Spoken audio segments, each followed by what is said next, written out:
Kanan hablum minanas, kiri hablum minallah. Apa yang disebut hablum minallah? Hubungan kita dengan Allah, yaitu jodoh, rizki, mati. Sebel banget sama suami. Sebel banget sama istri. Pundak kirinya sakit. Lagi ada sebel gitu kepada pasangan, kepada jodoh kita. Sok pundak kirinya sakit. Yang kedua, perkara rizki. Mau lebaran, gak punya duit, kepikiran mulu. Sok, sakit pundaknya sebelah kiri. Hutang, bentar lagi jatuh tempo, belum megang duit, kepikiran mulu. Sakit. Khawatir akan rizki dari Allah. Sok, khawatir akan hari esok. Pundak kirinya sakit. Yang ketiga, mati. Punya penyakit, pikirannya takut mati mulu. Saya tanya orang-orang anxiety. Ketika sakit, bawahnya takut mati terus. Pundak kirinya sering sakit nggak?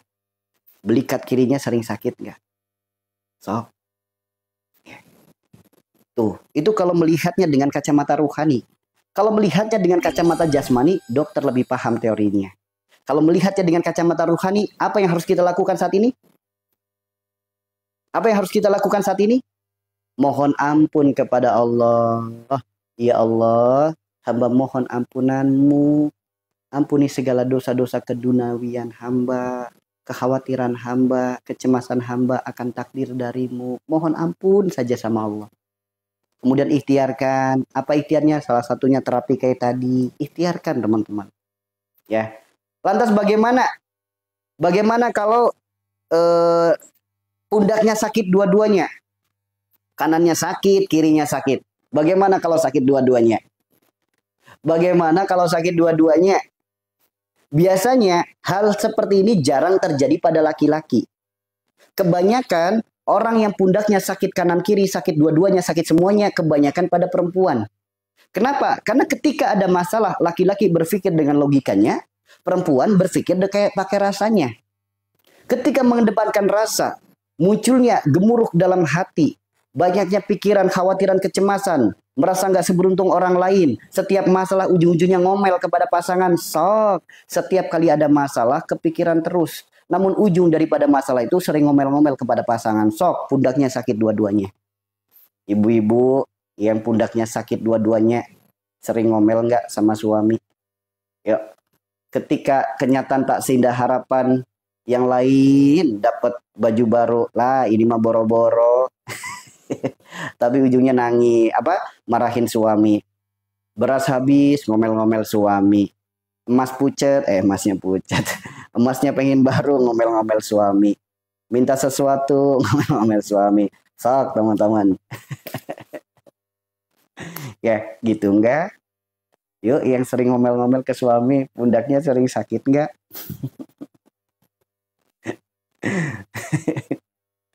Bangun saja.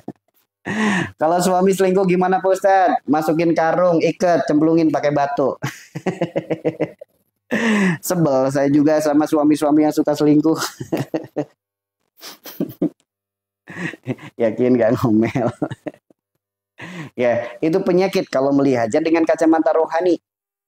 Ya, itu penyakit kalau melihatnya dengan kacamata rohani. Nggak peduli di bawah pundak, nggak peduli di belikat. Intinya dari puncak kepala sampai ke belikat.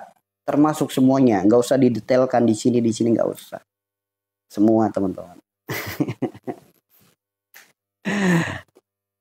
Tidak ngomel tapi diem. Ngomelnya di hati. Ngomelnya di hati.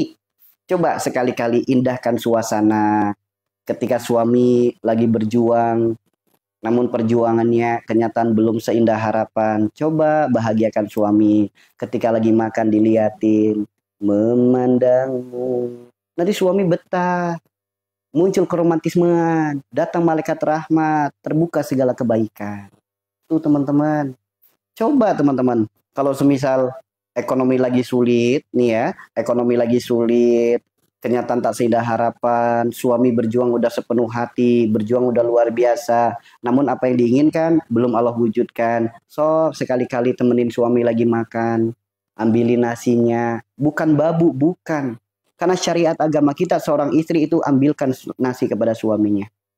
Bagi seorang suami, ratukan istrimu, muliakan ibumu. So, bagi seorang istri, layani sepenuh hati suamimu.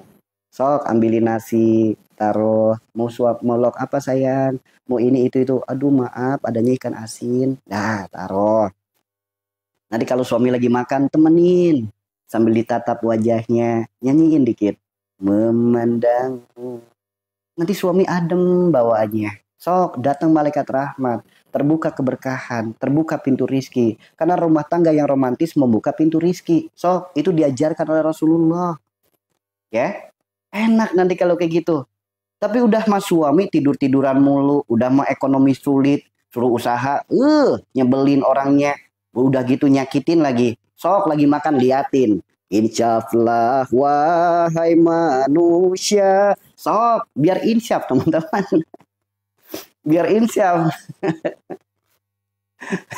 Biar insyaf nyanyiin kayak gitu. Ya. Kalau semisal suaminya udah mah ekonomi sulit, main HP mulu, main game slot mulu. Udah, kasih nasi, taruh, liatin. Insya Allah. Itu teman-teman. Ya, makanya gitu. Karena romantis dalam rumah tangga itu sesuatu yang sangat luar biasa. Ya, apalagi suami yang hobi mancing dah. Suka kasihan saya mada. Nungguin ikan aja sabar. Nungguin istri kagak sabar. Gila nganterin istri ke Alfa aja, nggak sabar. Apalagi nemenin istri tawaf di mall. Kagak sabar para suami. Gila nungguin ikan pada sabar. Sorry ya teman-teman ya.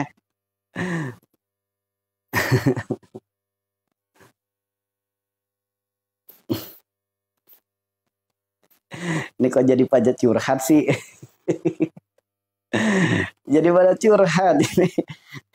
Ayo kembali ya teman-teman ya. Itulah tentang penyakit ya. Itulah tentang penyakit. Apapun penyakit kita, yakinlah itu semua penyebabnya dari dosa kita. Gerbang daripada dosa adalah sifat perilaku perbuatan apapun. Kalau bicara tentang sembuh itu mudah teman-teman. Mudah sekali bicara tentang sembuh. Sok Allah berfirman wa idza maritu fahuwa yasfin. Rasulullah ajarkan tempelkan tangan di bagian tubuh yang sakit. Sok kurang apa lagi? Dalam agama kita udah dikasih tahu jalannya sembuh. Kenapa tidak memakai hukumnya agama namun malah sibuk ikhtiar ke sana kemarinya? Ayo atuh. Ayo. Sok, yang punya sakit apa? Tempelin aja tangannya di bagian tubuh yang sakit. Misal, sakitnya apa? Tadi kan udah nih, sakit kepala udah. Yang sering masuk angin udah. Yang gampang kelayangan udah. Yang gampang sakit-sakitan udah. Yang punya asam lambung udah. Sok, terapi apa lagi? Asal tempelkan saja tangan di bagian tubuh yang sakit, akan berkurang penyakitnya. Sok, teman-teman praktekkan aja. Sok, ya. Nyeri dada, nyeri hati. Dada itu ada 4. Dada atas, dada bawah, dada kanan, dada kiri. Ini disebutnya wilayah Nabi Musa berkaitan tentang keakuan yang tinggi. Ini disebutnya wilayah Nabi Ibrahim berkaitan tentang kemusyrikan. Ini disebutnya wilayah Nabi Adam berkaitan tentang hawa nafsu, keinginan, harapan, angan-angan dunia yang berlebih. Yang ini disebutnya wilayah Nabi Isa berkaitan tentang sosial dan keluarga. Perbaiki aja semuanya. Insya Allah segala penyakit-penyakit di dada mudah dan cepat sembuhnya. Ikhtiarnya apa? Diajarkan oleh Rasulullah. Tempelkan tangan di bagian tubuh yang sakit. Sok. Yang dadanya pada nyeri. Yang punya asam lambung, yang punya jantung, sesak nafas, sok. Ini ada tulang. Ya, di sini ada tulang. Di bawah tulang ini tekan dengan jari telunjuk kita. Dada kanan pakai tangan kiri. Dada kiri pakai tangan kanan. Sentuh aja kayak gini. Ya, sentuh aja kayak gini. Tekenin aja kayak gini. Sok. Kalau disentuh kok ada yang sakit, tekan lebih kenceng lagi. Tekan lebih kenceng lagi. Nanti tangan kita hilang tenaga. Dilepas langsung enteng, hangat. Sok kalau nggak percaya. Ini ada tulang. Di bawah tulang ini tekan seperti ini. Kalau dada kiri pakainya tangan kanan kayak gini. Ya. Nah, ambil aja di sini. Kalau ada yang sakit tekan lagi. Lebih sakit lagi tekan lagi. Kenapa? Di situ biasanya ada gumpalan-gumpalan angin, bubble-bubble. Makanya hati-hati, semakin banyak angin di sini nanti akan banyak lemak jenuh. Semakin banyak lemak jenuhnya nanti bahaya. Salah satunya berdampak kepada jantungnya, pada lambungnya, pada pankreasnya, berdampak pula pada paru-parunya. Itu seperti itu. Coba kalau kita sentuh aja di sini kayak gini, langsung enteng teman-teman. Sok. Apalagi teman-teman yang punya masalah penyakit dada ya, asma. kemudian jantung, kemudian GERD. Ini ada tulang kecil nonjol 2. Di bawahnya tekan aja ini. Tarik nafas. Hembuskan lewat mulut. Tarik lagi. Hembuskan lagi. Geser dikit. Sahabat, lakukan hal yang sama. Sok, langsung enteng, langsung plong nafasnya. Buktikan kalau nggak percaya. Ya, buktikan kalau nggak percaya. Ya, sok, yang punya penyakit apa? Resdung. Ada yang punya polip. Ada yang punya masalah sinus. Ada nggak di sini yang punya polip, punya sinus, punya masalah resdung, atau mungkin flu yang nggak sembuh-sembuh, alergi debu? Ada? Ada nggak?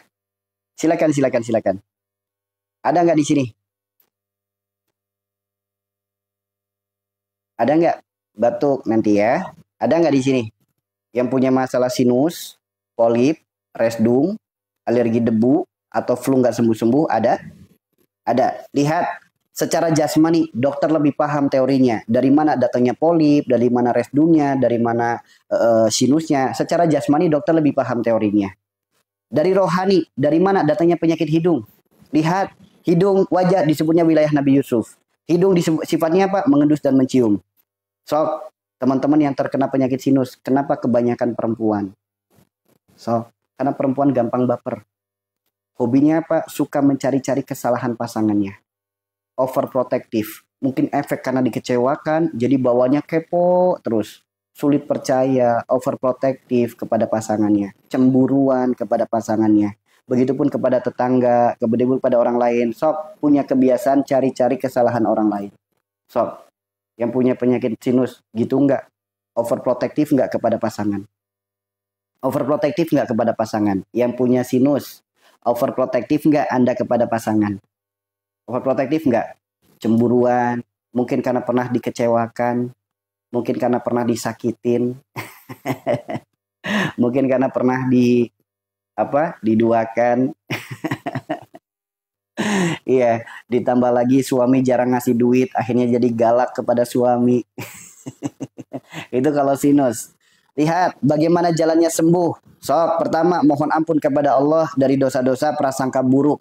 Ya, mohon ampun kepada Allah dari dosa-dosa prasangka buruk. Nah, ya Allah, hamba mohon ampunanmu dari segala dosa-dosa prasangka buruk hamba. Ampuni segala dosa penyebab penyakit sinus ini, atau polip ini, atau resdung ini. Silakan tinggal disampaikan kepada Allah semurni-murninya. Kemudian ikhtiarkan. Boleh ikhtiarkan ke medis dengan dokter dan obat-obatannya. Boleh ikhtiarkan alternatif dengan herbal dan terapinya. Apa herbalnya? Sederhana sekali teman-teman. Teman-teman, nasi yang baru matang, rahasia di balik nasi. Nasi itu bukan hanya penyembuh dikala kita lapar. Nasi juga bisa jadi banyak sekali manfaat untuk kita ikhtiar. Nasi yang baru matang taruh di piring. Taruhin garam Himalaya kalau ada. Kalau nggak punya garam Himalaya pakai garam kasar. Tutup. Uapnya yang panas hirup. Telan, tiup. Itu pakai kayak gitu bisa. Silakan. Terapinya sederhana. Jari telunjuk tempelkan di sini. Yuk, yang punya masalah sinus, resdung, yang punya polip, flu nggak sembuh-sembuh, jari telunjuk tempelkan di sini. Ujungnya lipatan hidung, tempatnya komedo. Di sini, tempelin. Kalau titiknya pas nih, teman-teman langsung bindeng. Gak diteken, cuma neken dikit aja, teman-teman bisa langsung bindeng. Itu kalau titiknya pas. Kemudian tarik nafas. Bacakan Al-Fatihah dalam hati. Ikuti jarinya di bawah tulangnya wajah. Arahkan ke telinga. Dalam hati ucapkan lagi innalillahi wa inna ilaihi rajiun. Tutup. Kanan kiri tutup, tarik. Langsung hangat, hembuskan nafasnya. Tarik lagi.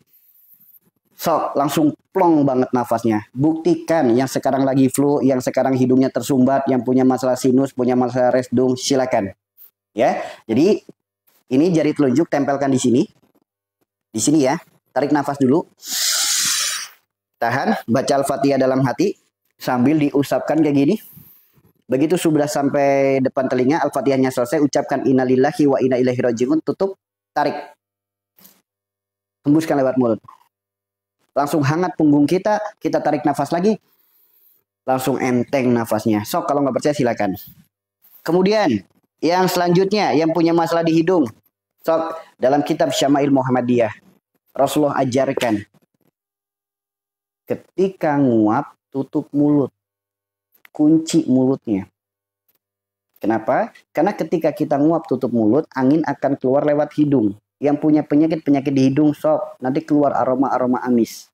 Lama-kelamaan keluar cairan putih yang bau luar biasa. Sok kalau rajin, nanti keluar cairan putih yang baunya luar biasa. Jangan takut, jangan khawatir, itu reaksi yang bagus. Kemudian ketika nguap mulutnya ditutup, air mata akan keluar. Pegang air matanya berpasir.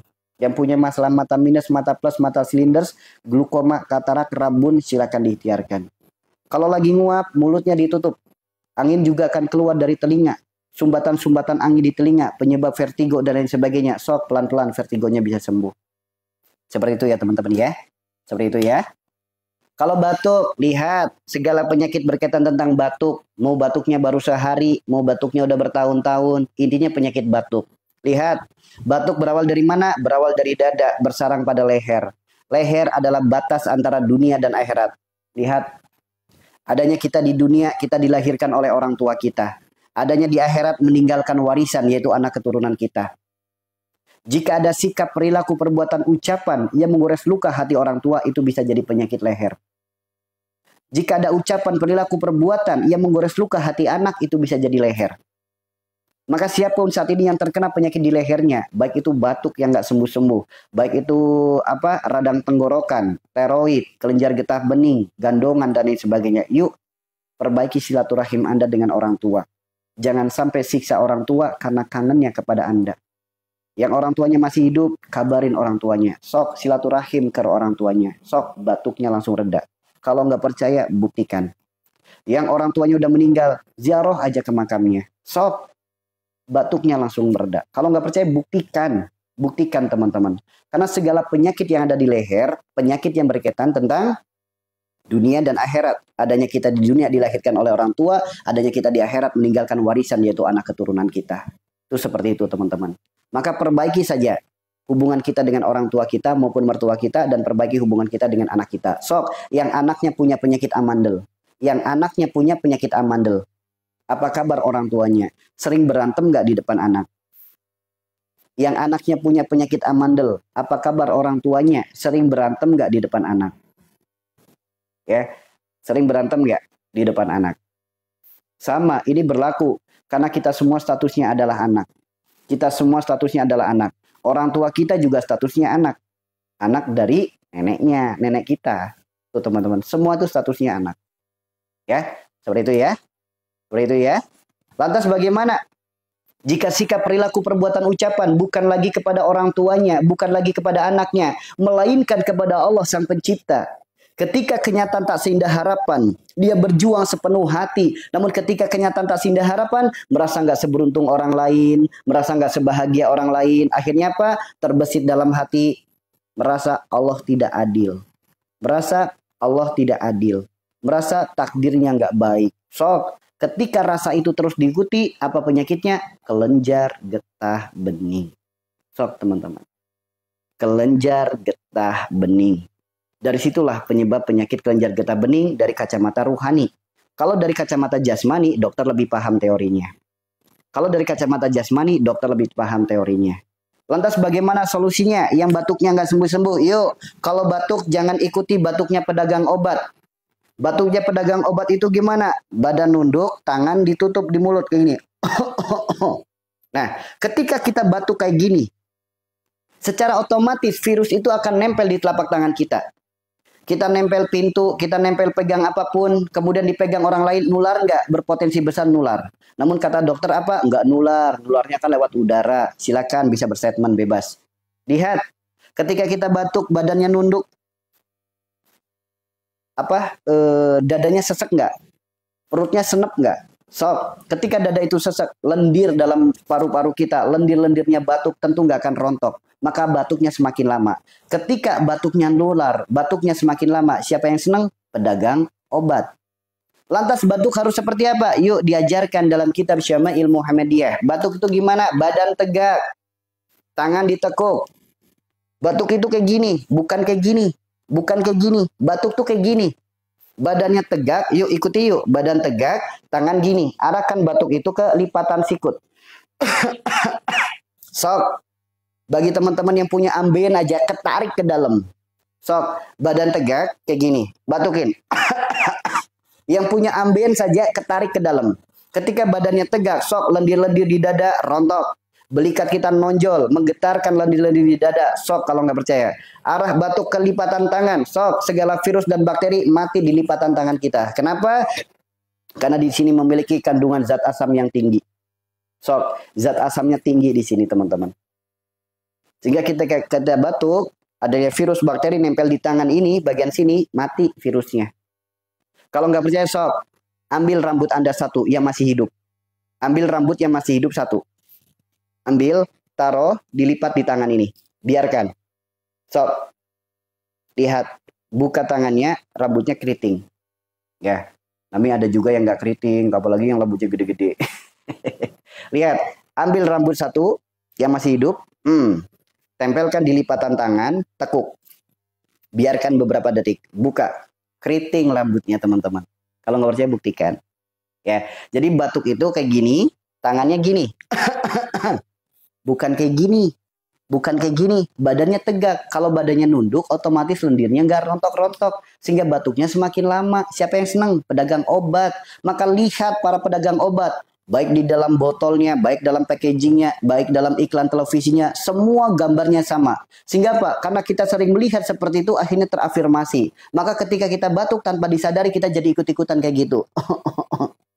Kalau batuknya kayak gini, satu, nular. Kedua, semakin lama sembuhnya. Siapa yang senang? Pedagang obat. Padahal di dalam kitab diajarkan, batuk itu tegak lurus. Tangannya seperti ini. Ya. Beneran Ustadz, rambut jadi keriting. Itu kenapa? Karena di sini ada zat asam yang tinggi. Itulah kebesaran Allah. Buka Al-Quran surat Az-Zariyat ayat 21. Unik nggak kebesaran manusia? Kebesaran Allah dalam diri manusia? Unik. Unik teman-teman. Unik. Makanya sederhana. Udah kalau nggak percaya di sini tuh virus-virus bakteri mati. Makanya lihat teman-teman. Kalau keringetan, cium sini. Jauh lebih asam daripada lipatan-lipatan yang lain. Sok teman-teman. Ya. Itulah kebesaran Allah di dalam tubuh manusia. Makanya, hayu. Sembuh itu mudah, sembuh itu murah, sembuh itu gratis. Yuk, syukuri saja tentang takdir yang saat ini sedang Allah berikan. Ridho menerimanya, sabar menjalaninya. Sok, akui kesalahan-kesalahan kita. Selesai kok teman-teman. Silakan teman-teman buka Al-Quran surat Nuh ayat 10, 11, 12. Allah nggak minta apa-apa. Allah hanya berpesan minta ampun saja udah cukup. Apapun penyakitmu, apapun kesulitanmu, mau sulit ekonomi, mau sulit rezeki, mau sulit sembuh, mau sulit rumah tangga, apapun. Gak usah sibuk ke sana kemari, minta ampun saja itu udah cukup. Karena yang memberikan solusi ya Allah, yang melapangkan Allah, yang menyembuhkan Allah, yang membahagiakan Allah. Jika Allah sudah menghendaki, tidak ada yang mustahil. Tuh teman-teman. Ya. Tuh. Makanya seperti itu. Makanya sederhana sekali teman-teman. Makanya gini. Kita lihat di dalam Al-Quran, ya terapi-terapi itu kan juga diajarkan ya. Terapi-terapi juga diajarkan dalam kitab-kitab kan banyak sekali nih kitab-kitab terapi. Apalagi yang ditulis oleh ulama-ulama kita terdahulu. Salah satunya Ibnu Sina, Ibnu Qayyim Al-Jauziyah, dan lain sebagainya. Ini kan banyak sekali mengajarkan ilmu kesehatan sesuai dengan tuntunan Al-Quran dan surah Nabi kita. Bahkan jika kita melihat dalam Al-Quran surat Az-Zariyat ayat 20, ayat 21. Al-Quran surat Az-Zariyat ayat 20, ayat 21.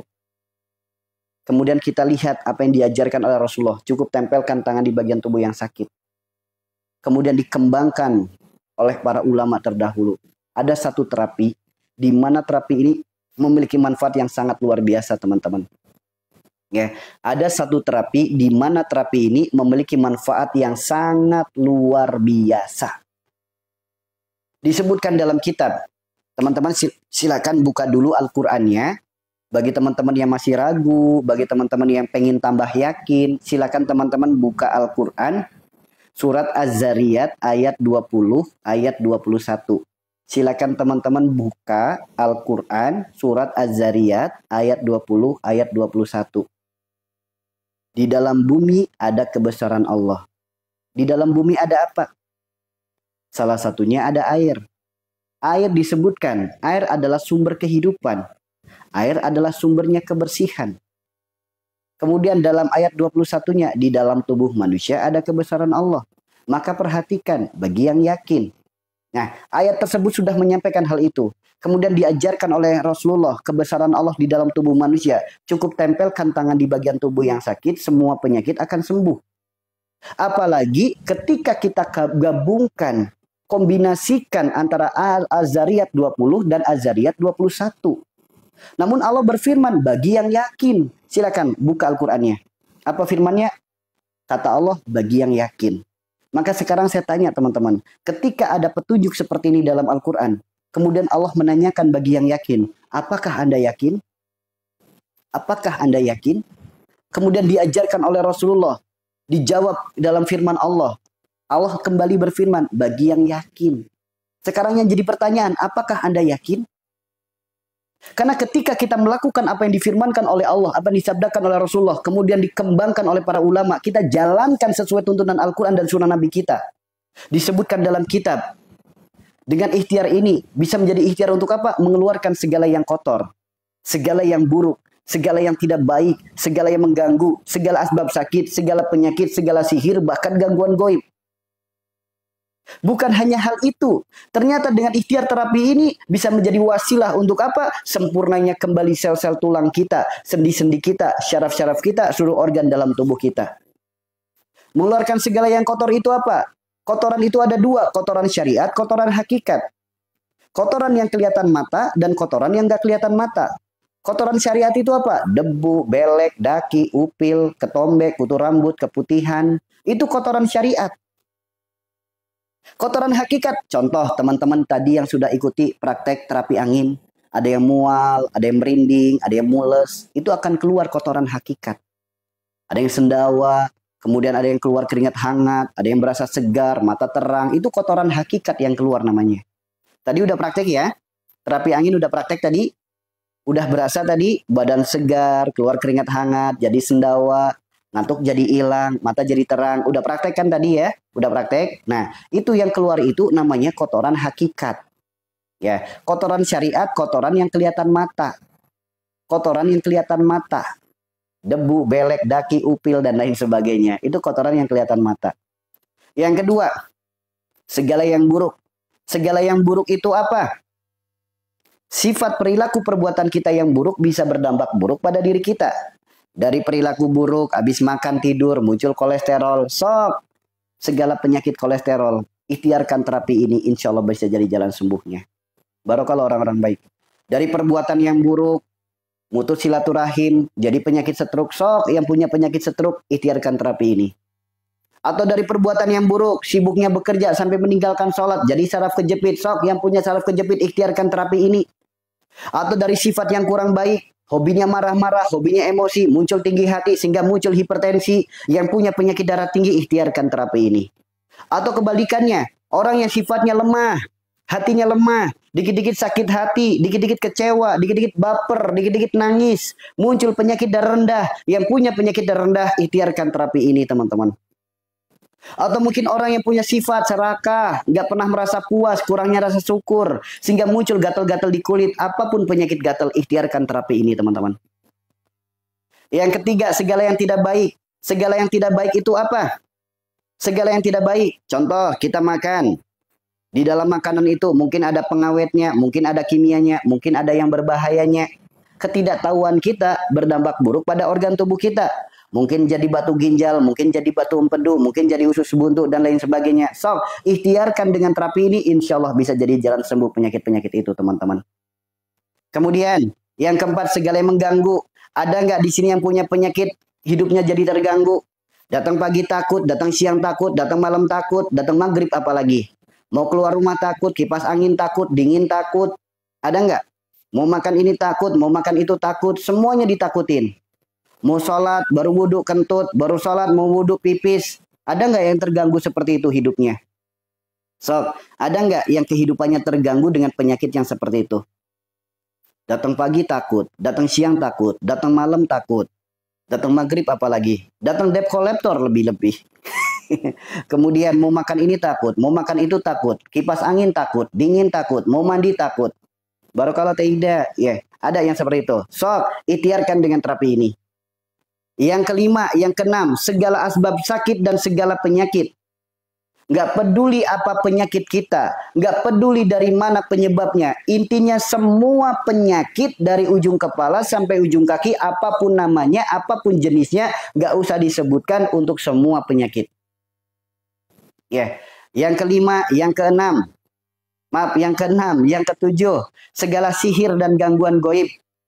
Sok, yang punya masalah gangguan kecemasan, yang punya masalah panic attack anxiety, yang punya masalah penyakit sihir, kemudian penyakit gangguan goib apapun namanya, mau sihir, santet, guna-guna apapun itulah namanya. Ikhtiarkan dengan terapi ini teman-teman.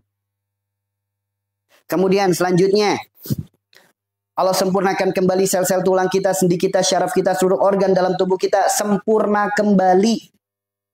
Yang tadinya asam urat, rematik, encok, radang sendi, pengapuran, osteoporosis, atau mungkin saraf kejepit, patah tulang, stroke, lambung iritasi, atau mungkin penyakit GERD, atau jantung bocor, atau mungkin paru-parunya, atau mungkin saraf otaknya. Apapun penyakit kita, ikhtiarkan dengan terapi ini teman-teman. Ya, ikhtiarkan dengan terapi ini. Ya. Teman-teman pengen tahu nggak terapinya? Pengen tahu nggak terapinya? Silakan teman-teman bisa buka Al-Quran surat Az-Zariyat ayat 20, ayat 21. Soalnya Allah nanya sih.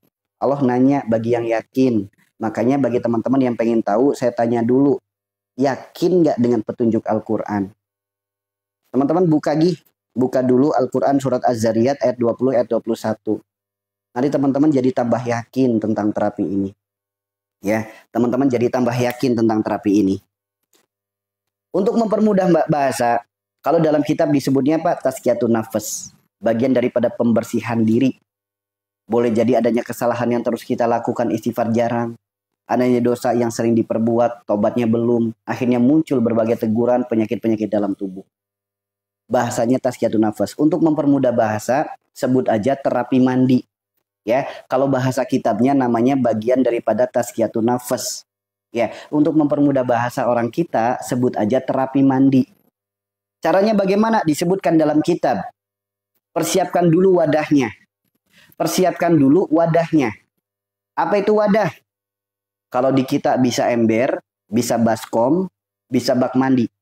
Ya, jadi terapinya itu kita siapin dulu wadah. Pakai ember boleh, pakai baskom boleh, pakai bak mandi boleh. Yang kedua, pastikan air yang baru. Air yang baru itu apa? Kalau di zaman kita air baru itu air baru buka keran atau baru ngambil di sumur atau baru ngambil pakai gayung. Intinya air yang baru. Paham ya di sini ya? Paham di sini ya? Air yang baru paham ya? Ya. Tapi di sini sepakat dulu. Intinya ini terapi dalam kitab disebutkan untuk semua penyakit. Apapun penyakit Anda tidak perlu ditanyakan. Karena Allah sendiri yang sudah menanyakan bagi yang yakin. Kalau nggak yakin pasti akan bertanya, akan bertanya terus. Ya, padahal sama Allah udah dikasih tahu bagi yang yakin. Disebutkan dalam kitab untuk semua penyakit. Kalau udah ada bahasa semua penyakit, bagi yang yakin nggak akan bertanya lagi. Oke? Oke? Ya, kita lanjut. Kita lanjut.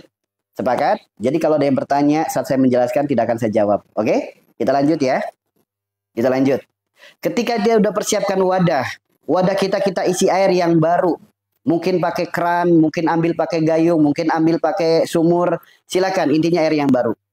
Yang ketiga, aduklah air itu dengan tangan kanan kita. Aduk airnya dengan tangan kanan dengan putaran ke kiri. Kenapa putaran ke kiri? Dalam kitab disebutkan para ulama terdahulu menyampaikan putaran kiri adalah putaran akhirat, putaran kanan adalah putaran dunia. Sebagaimana terbukti zaman sekarang, jarum jam putarannya ke kanan untuk membaca dunia. Orang tawaf putarannya ke kiri, putaran akhirat. Ternyata bukan hal itu saja teman-teman. Alam semesta kita putarannya juga ke kiri. Lihat, teman-teman yang rumahnya dekat dengan air, dekat dengan selokan, dekat dengan sungai. Terkadang air membentuk pusaran secara alami. Kemana arah pusarannya? Ke kiri. Ke kiri teman-teman. Sok teman-teman yang nggak percaya kalau lagi mandi, lihat airnya keluar ke jalur buang. Kemana pusaran airnya? Ke kiri. Sok siram kloset. Kemana putaran airnya? Ke kiri. Sok yang punya wastafel, tutup wastafelnya, penuhi air, ambil penutupnya, air akan habis membentuk pusaran. Kemana pusarannya? Ke kiri. Kalau nggak percaya buktikan. Teman-teman yang pernah melihat MotoGP, Formula One, balap sepeda, balap lari, balap sepatu roda, apapun jenis balapan yang profesional. Kemana putaran sirkuitnya? Ke kiri. Nggak ada balapan profesional putaran sirkuit ke kanan. Kenapa? Andaikan ke kanan, dikhawatirkan pembuluh darah bisa pecah. Bisa menjadi jalan kematian. Kenapa pembuluh darahnya bisa pecah? Karena melawan hukum gravitasi bumi. So, teman-teman kalau nggak percaya, naik motor, belok kanan sama belok kiri, enak belok kanan apa belok kiri? So, naik motor banyak belokan, pusing nggak kepalanya? So, teman-teman. Yang nggak percaya lagi silakan jogging keliling rumah, muternya ke kanan. 3 putaran aja. Kalau nggak pusing, mual, muntah, pingsan. So, kalau nggak percaya teman-teman. Inilah kenapa ulama-ulama kita terdahulu selalu mengajarkan. Ibu kalau masak, ngaduk ke kiri. Nyuci beras, nyuci sayuran, ngaduk ke kiri. Bikin minuman, ngaduk ke kiri. Inilah dahsyatnya putaran ke kiri. Sesuatu yang tidak bisa dinalar dengan logika, namun itulah kenyataan yang ada teman-teman. Nah, disebutnya putaran hakikat. Lihat, maka aduk ke kiri. Kemudian, berapa kali diaduknya? Nggak usah dihitung. Nggak usah dihitung. Yang penting airnya diaduk sampai membentuk pusaran. Ketika air di dalam wadah itu sudah membentuk pusaran, ambil air 1 gayung. Air yang 1 gayung ini bawa keluar kamar mandi. Taruh di meja, duduk yang manis. Doakan air itu di luar kamar mandi. Apa doanya? Yang pertama dalam kitab disebutkan, bacakan 3 surat Qul. Tugas 3 surat Qul itu apa? Berawal dari Qul huwallahu ahad, Qul a'udzu birabbil falaq, Qul a'udzu birabbin nas. Masing-masing 1 kali. Lanjutkan baca Al-Fatihah 1 kali, ayat kursi 1 kali. Kalau hafal. Kalau nggak hafal, Al-Fatihah saja. Al-Fatihah nggak hafal, Bismillah saja. Bismillah nggak hafal, selebet saja orangnya. Minimal Al-Fatihah. Kemudian kita berdoa, Ya Allah, hamba memohon kepadamu.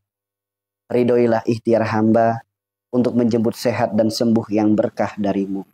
Bacakan Al-Fatihah lagi, tiup. Ingat ya, doanya sederhana.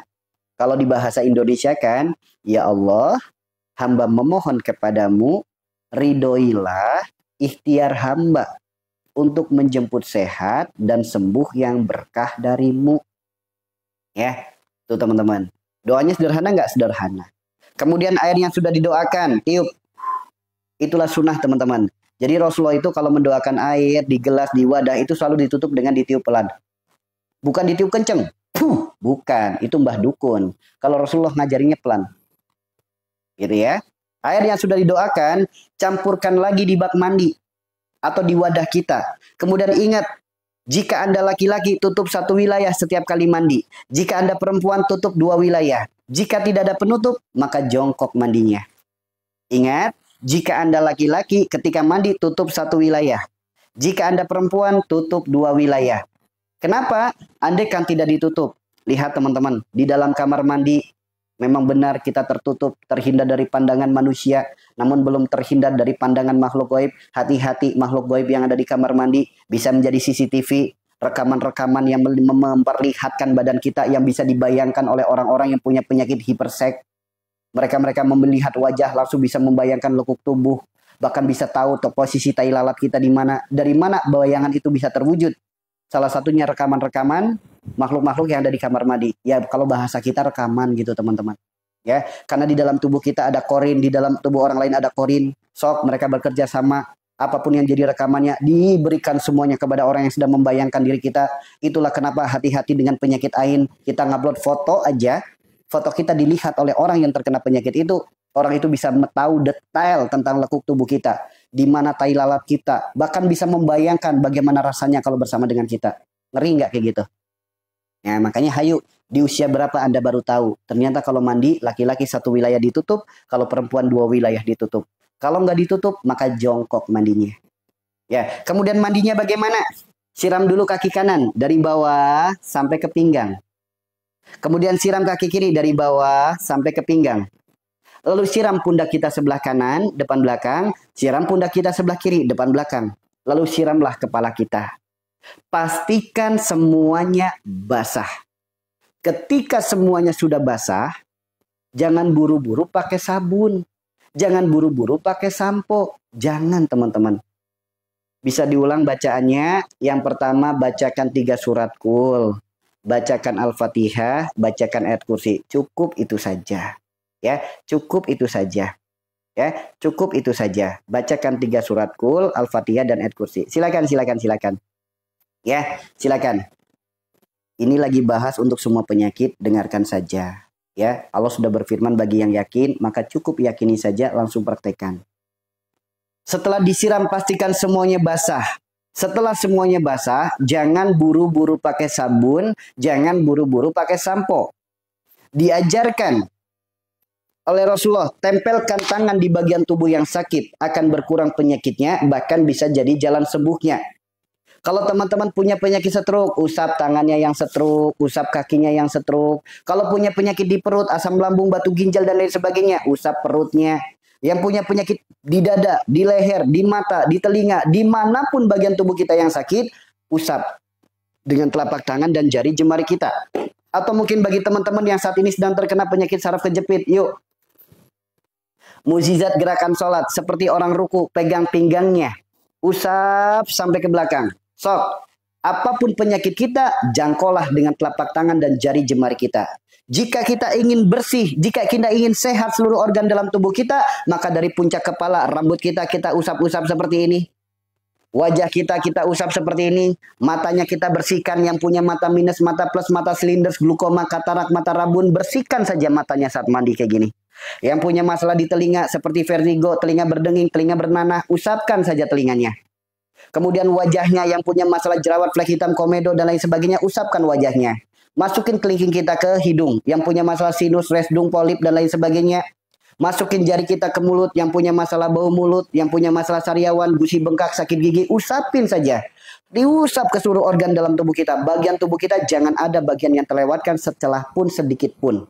Jadi usahakan dari ujung kepala sampai ujung kaki, diusap telapak tangan dan jari jemari. Lihat, keajaiban akan terjadi. Apa keajaibannya? Tiba-tiba badan merasakan dingin yang luar biasa. Bahkan ada yang sampai langsung muntah, ada yang sampai langsung diare seketika, teman-teman. Ingat ya, jangan kaget setelah diusap seluruh badan kita, dari ujung kepala sampai ujung kaki, badan merasakan dingin yang luar biasa. Jangan kaget, ada juga yang sampai muntah, ada juga yang sampai diare. Jangan kaget, teman-teman. Ada juga yang kebalikannya, justru akan merasakan hangat, bahkan merasa gerah. Itu jangan kaget. Baik yang merasakan dingin maupun merasakan hangat, dua-duanya sama-sama bagus. Disebutkan dalam kitab, bagi teman-teman yang merasakan dingin, bersyukurlah. Kenapa? Allah keluarkan segala yang kotor, yang buruk, yang tidak baik, yang mengganggu, asbab sakit, penyakit, segala sihir, bahkan gangguan goib. Itu keluar dari tubuh kita. Secara medis namanya detox, sedang dibersihkan kotoran-kotorannya. Sebagaimana dalam Al-Quran Az-Zariyat ayat 20. Kemudian bagi yang merasakan hangat, bersyukurlah. Kenapa? Peredaran darah dan oksigennya lancar. Disebutkan dalam kitab, Allah sempurnakan kembali sel-sel tulang kita, sendi-sendi kita, syaraf-syaraf kita, seluruh organ dalam tubuh kita sempurna kembali, teman-teman. Namun jangan berlama-lama.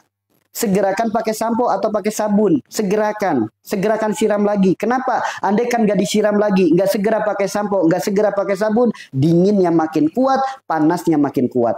Dikhawatirkan malah jadi lemes. Makanya segerakan. Begitu udah diusap, berasa dingin, langsung segerakan, bilas lagi. Kalau nggak disegerakan, dinginnya makin kuat. Setelah pakai sabun, pakai sampo selesai, bilas sampai bersih. Bilas.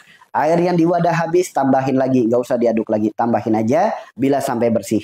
Keringkan pakai handuk, pakailah pakaian yang bersih. Ingat, ini belum selesai.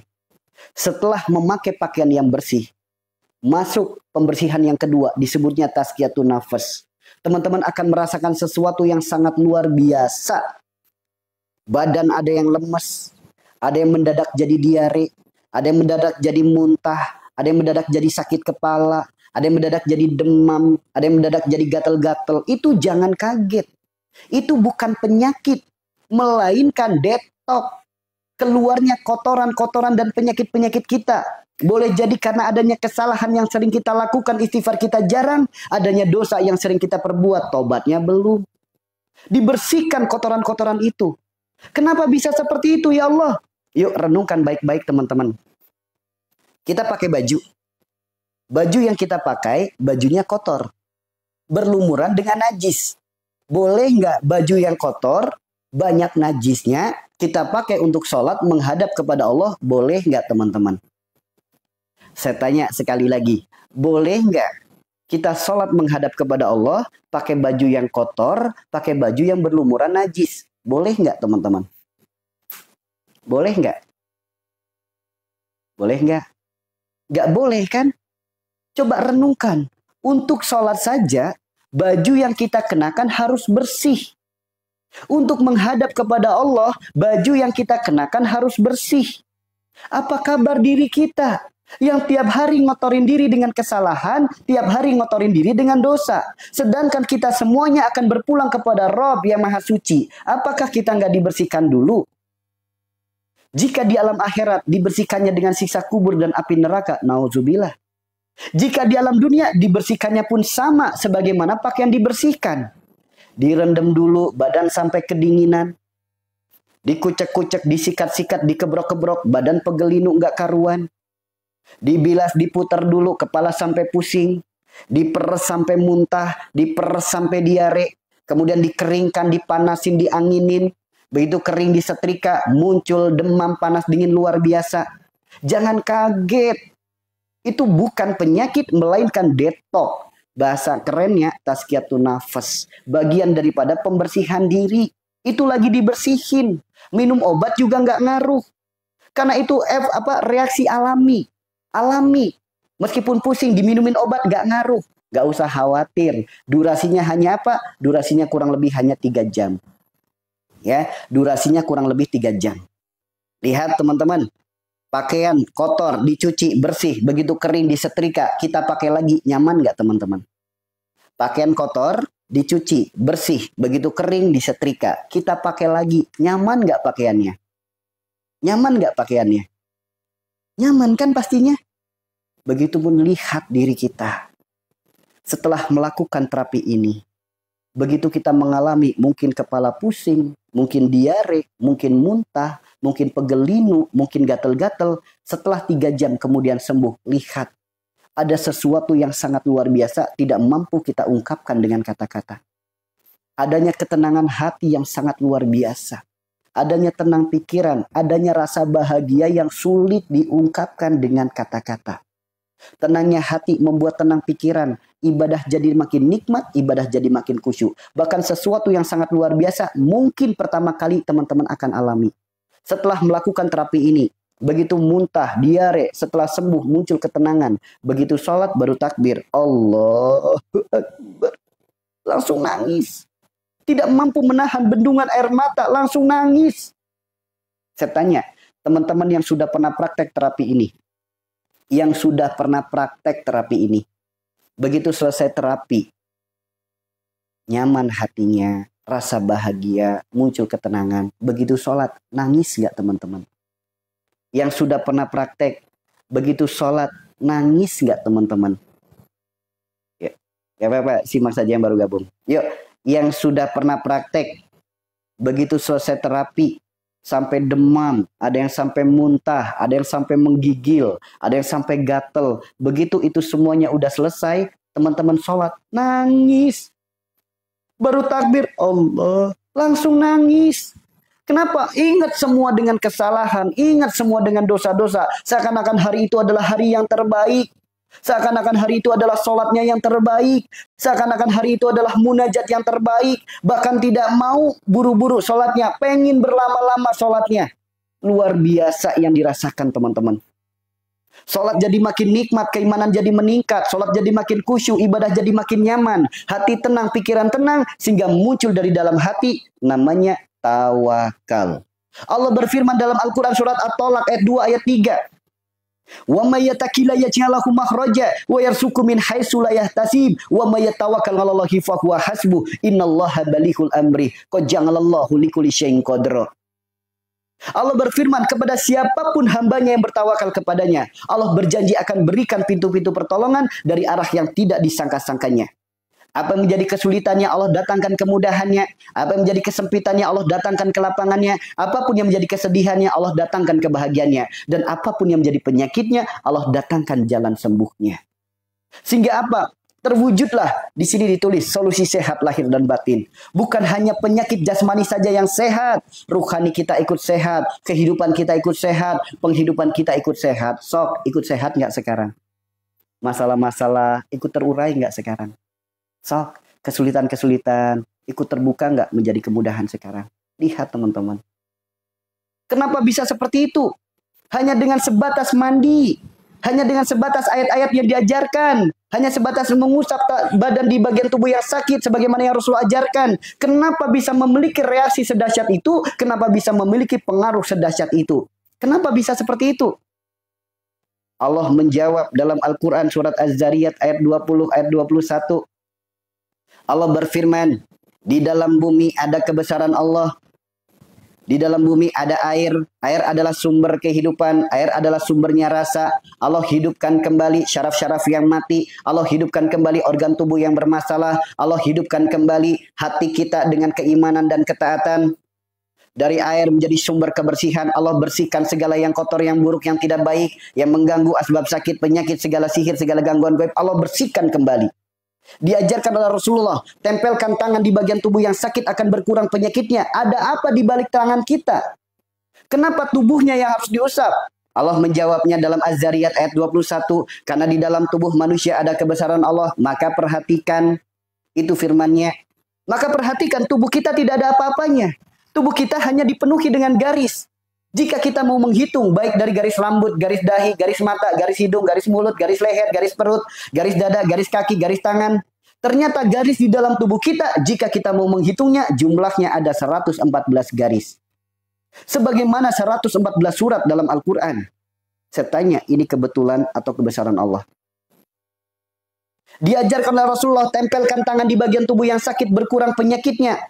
Kenapa bisa seperti itu ya Allah? Ada apa di balik telapak tangan ini? Allah menjawab, ada kebesaran Allah. Maka perhatikan. Perhatikan telapak tangan kita. Nggak ada apa-apanya. Telapak tangan kita hanya dipenuhi dengan garis. Baik yang ada di kelingking namanya ruas jari. Yang ada di jari namanya ruas jari. Yang ada di telapak tangan namanya garis tangan. Coba kita hitung. Allah perintahkan, perhatikan. Coba dihitung ruas jari kita. Ada berapa? Ada 33 titik. Sebagaimana 33 kalimat tasbih. Saya tanya, ini kebetulan apa kebesaran Allah? Ini kebetulan apa kebesaran Allah? Lihat lagi telapak tangan kita. Ada apa? Ada garisnya. Perhatikan telapak tangan masing-masing. Membentuk angka Arab. Ini angka 8, ini angka 1. Berapa? 81. Ini pun sama teman-teman. Ini 1, ini 8. 18, 81. Jika dijumlah berapa? 99. Sebagaimana 99 Asmaul Husna. Saya tanya teman-teman. Ini kebetulan atau kebesaran Allah? Kenapa jari-jari kita suruh diusap ke seluruh tubuh kita? Ada apa di balik jari-jari kita? Jumlahnya cuma ada 5. Kenapa enggak 4? Kenapa enggak 6? Kenapa enggak 7? Kenapa ya Allah? Allah menjawab, karena ada kebesaran Allah. Maka perhatikan. Perhatikan tangan kita. Ini bukan cocok logi. Tapi Allah sendiri yang perintahkan suruh perhatikan. Jadi kita membentuk lafaz Arab bagi teman-teman yang paham kaligrafi. Ini alif, ini lam, ini ha. Dibaca Allah. Ini pun sama. Alif, lam, ha. Dibaca Allah. 99 Asmaul Husna. 33 kalimat tasbih. 114 surat dalam Al-Quran. Air sebagai sumber kehidupan. Garam sebagai sumbernya rasa. Dipadukan jadi satu. Menjadi kekuatan hakikat yang sungguh luar biasa. Namun dalam ayatnya Allah berfirman. Bagi yang yakin. So, sekarang Anda jawab. Ketika Allah menanyakan dalam ayatnya bagi yang yakin, apakah Anda yakin? Az-Zariyat ayat 20, apa firman Allah? Ditutup dengan kalimat bagi yang yakin. Ketika Allah menanyakan bagi yang yakin, apakah Anda yakin dengan petunjuk ini? Jawab, yakin nggak? Apakah kita termasuk orang yang yakin? Karena banyak orang-orang yang tidak yakin. Allah sendiri saja sampai mempertanyakan bagi yang yakin. Karena banyak di antara kita yang tidak yakin dengan kebesaran Allah. Banyak di antara kita yang tidak yakin dengan ayat-ayat Allah. Tuh teman-teman. Bagi yang yakin, kerjakan. Bagi yang yakin, praktekkan. Praktekkan teman-teman. Ya. Mau mempraktekannya mandi pagi, boleh. Mau mempraktekannya mandi sore, boleh. Mau mempraktekannya mandi siang, boleh. Namun karena ini bulan Ramadan, jadi kalau mau praktek sebelum sholat subuh.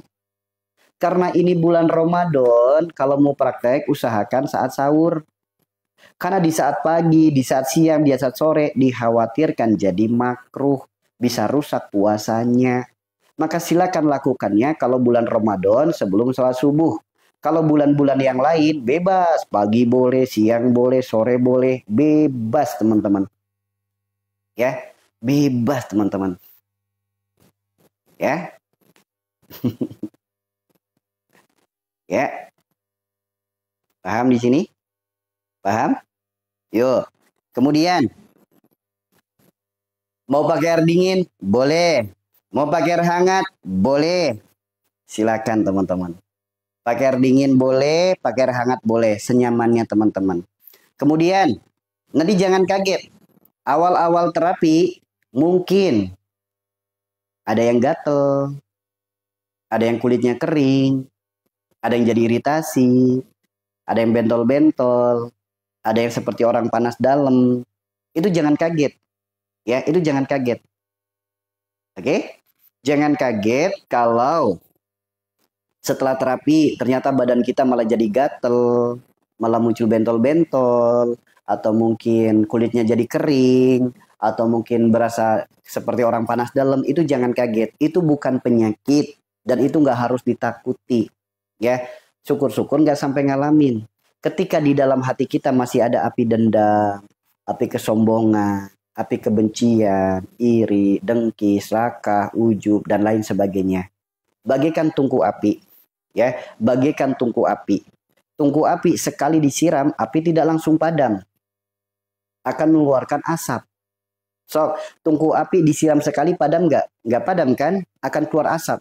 Ketika keluar asap, tambah panas nggak rasanya? Tambah panas kan? Begitupun sama, bumi kita turun hujan cuma 5 menit. Buminya jadi adem apa tambah gerah? So, teman-teman. Bumi kita turun hujan cuma 5 menit. Yang kita rasakan tambah adem apa tambah gerah? So. Ya kan? Yang sudah praktek gitu kan, merasa jadi badan kayak kering, kayak gatel gitu. Ya kan? Nah, bumi yang ada malah gerah. Sama. Begitupun kita awal kali melakukan terapi ini, baru pertama kali disiram, maksudnya baru pertama kali mandi, baru pertama kali terapi, wajar. Kalau muncul gerah ke badan, jadi muncul seperti gatel-gatel, jadi muncul seperti iritasi, kulit kering, itu jangan kaget. Kalau dipikir pakai logika, nggak masuk akal. Air yang kita pakai mandi tiap hari airnya sama, dari sumber yang sama.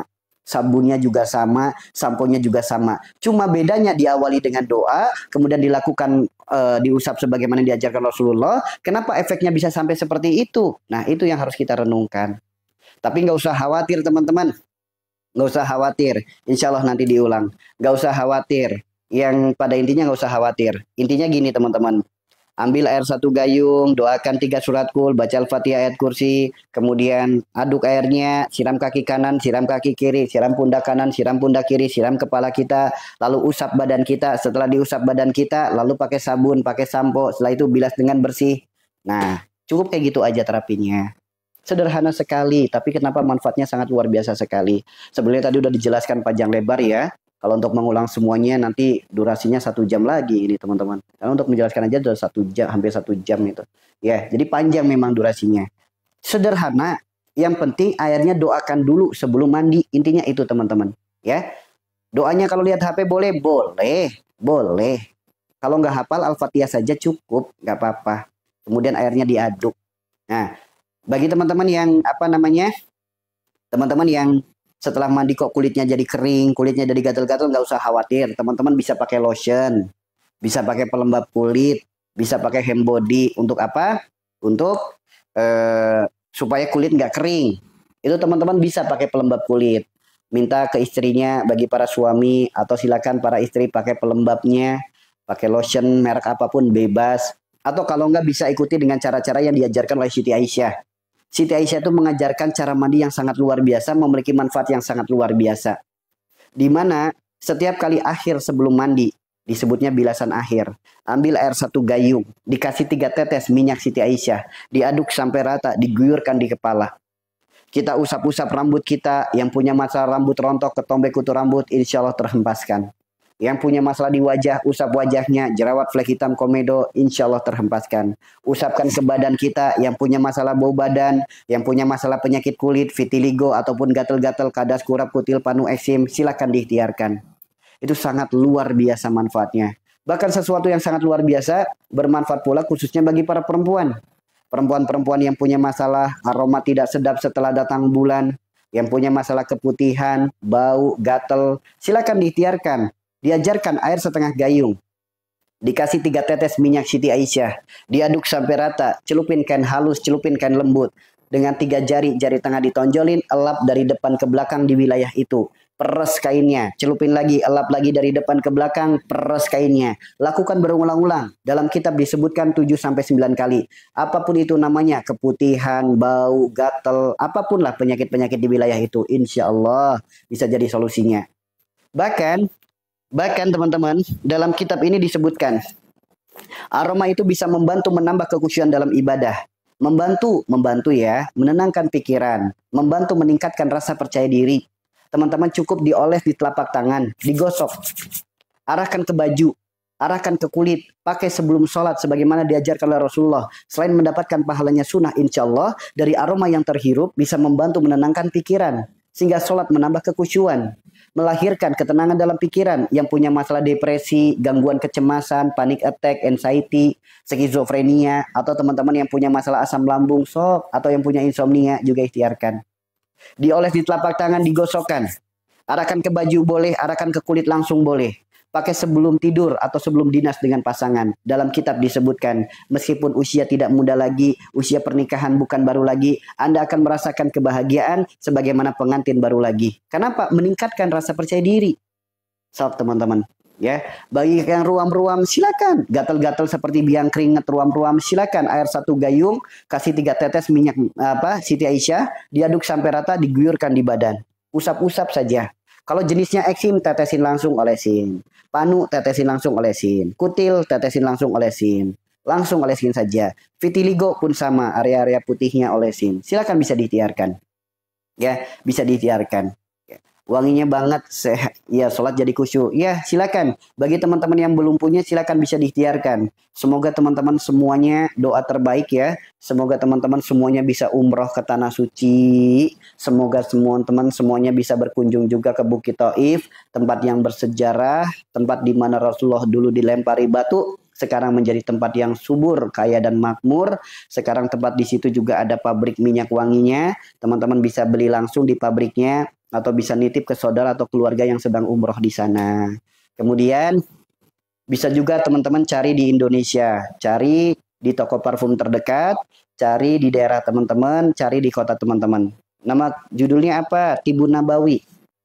Tibun Nabawi. Cari di toko parfum terdekat, di daerah teman-teman, di kota teman-teman. Mudah-mudahan di daerah teman-teman sudah ada minyak Siti Aisyahnya. Pastikan kalau mau beli, pastikan yang asli, jangan yang palsu. Yang asli itu warnanya putih. Selain putih, jangan dibeli. Ketika warnanya putih, pastikan juga murni. Karena apa? Berkaitan tentang kulit. Khawatirnya sudah dicampur. Karena tidak semua pedagang itu jujur. Pastikan yang putih, yang murni. Yang murni itu kental dan lengket. Jadi teman-teman cari yang warnanya putih, kental dan lengket. Cari aja di toko parfum, di daerah teman-teman, di kota teman-teman, toko parfum terdekat yang jualan minyak Arab, tanya saja, ada nggak minyak Siti Aisyah? Sok diikhtiarkan teman-teman, diikhtiarkan. Apalagi kalau umroh, banyak di toko parfum semuanya hampir ada teman-teman. Ya, condet apalagi, banyak kalau di sana. Cari warnanya putih, kental dan lengket. Putih bukan bening, putih. Putih itu kayak susu. Putih kayak susu. Bentar, contohnya itu bukan bening ya, putih. Contohnya kayak gini. Nanti teman-teman cari yang asli. Yang asli itu kayak gini contohnya. Warnanya putih, kental dan lengket. Ya, kemudian teman-teman bisa buka, kemudian saat mau dibayar di toko parfum, teman-teman cek dulu. Dicek, angkat dulu sticknya. Kalau parfumnya langsung netes, jangan dibeli. Kalau nunggu beberapa detik baru netes, nah seperti ini, silakan dibayar. Cari di toko parfum terdekat, di daerah teman-teman, di kota teman-teman. Cari, di Jakarta banyak. Olesin di telapak tangan. Ya, olesin di telapak tangan. Kemudian gosok. Lengket nggak? Kalau lengket dia asli. Kalau licin campuran. Kalau udah dioles di telapak tangan, gosok, ini bisa langsung ke kulit. Boleh. Untuk deo juga aman. Untuk baju parfum silakan. Atau kulit-kulit gatal silakan. Atau ke wajah, flek hitam, jerawat komedo silakan diikhtiarkan. Ya, cari yang warnanya putih, kental dan lengket. Seperti itu ya, teman-teman ya. Silakan. Atau bisa juga teman-teman ikhtiarkan lewat majelis kami, dijamin asli, dijamin murni. Teman-teman yang mungkin di daerahnya belum ada, teman-teman bisa ikhtiarkan lewat sini, dijamin asli, dijamin murni. Jika teman-teman mendapati produk ini palsu, teman-teman akan dapat hadiah dari saya. Apa hadiahnya? Gratis umroh bersama dengan saya, insya Allah. Muncul nggak teman-teman? Muncul nggak? Iya, lengket. Betul, baunya tuh harum banget. Muncul nggak? Ini muncul nggak teman-teman? Udah muncul belum? Silakan. Bagi yang menginginkan untuk minyak Siti Aisyah, silakan. Atau bisa cari di toko parfum terdekat. Banyak kok. Ya, banyak kok di toko-toko parfum banyak. Namun pastikan yang asli ya teman-teman ya. Pastikan yang asli. Asli itu warnanya satu, putih. Selain putih, jangan. Itu hanya parfum mandi biasa. Cari yang putih. Kemudian yang murni. Yang murni itu kental dan lengket. Ya, jangan yang encer, apalagi cair. Jangan. Yang kental dan lengket itu yang asli. Itu. Muncul ya. Nih, muncul. Silakan bagi yang ingin memiliki parfumnya, minyaknya atau silakan. Itu bisa ditiarkan untuk rambut rontok, ketombe kutu rambut, jerawat, flek hitam komedo, badan bau, kulit kering, kadas, kurap, kutil, panu, eksim. Bisa juga untuk keputihan, bau dan gatel, bisa juga untuk ambeien, teman-teman. Ya, bisa juga untuk ambeien. Itu bukan satu botol, bukan Ibu, bukan. Itu satu paket. Satu paket itu seperti ini. Ya, dalam satu box. Nih, satu box itu nanti dapat 3 botol. 3 botol ini ketika dipakai setiap hari, mungkin 2-3 bulan baru habis. Nah, nanti dalam satu paket ini, nanti teman-teman juga akan dapat tasbih digital. Selain tasbih digital, teman-teman juga akan dapat tasbih kayu. Iya, iya, satu paket isinya 3, betul. Betul sekali. Bagi teman-teman yang berada di Pulau Jawa, insya Allah gratis ongkir. Bagi teman-teman yang berada di luar Pulau Jawa, cara belinya gini ya. Ini klik dulu keranjang kuningnya. Kemudian di sini ada voucher gratis ongkir. Teman-teman klaim dulu nih voucher gratis ongkirnya. Nah, di sini ada cashback. Cashbacknya berapa sekarang? Cashback 5% diklaim. Diklaim cashbacknya. Geser lagi, ada diskon. Diskonnya berapa? 8%. Diklaim lagi. Yuk, geser lagi kalau ada. Nah, kalau nggak ada langsung baru klik beli. Klik beli, dicek dulu berapa harganya. Untuk ke Sumatera, ketika di vouchernya diklaim jadi 135. Coba kalau beli 2. Beli 2 jadi berapa? 180. Tuh, beli 2 jauh lebih murah daripada beli 1. Kalau di luar Pulau Jawa ya, yang sesama Pulau Jawa apalagi. Pokoknya di luar Pulau Jawa, beli 2 itu jauh lebih murah daripada beli 1-nya, teman-teman. Ya, silakan. Saya dari Malaysia, yang dari Malaysia, Singapura, Taiwan, silakan bisa kirim pesan ke admin kami. Ya, admin kami atas nama Mimi Uti. Ini bentar lagi komentar. Kalau admin kami nggak saya. Ya,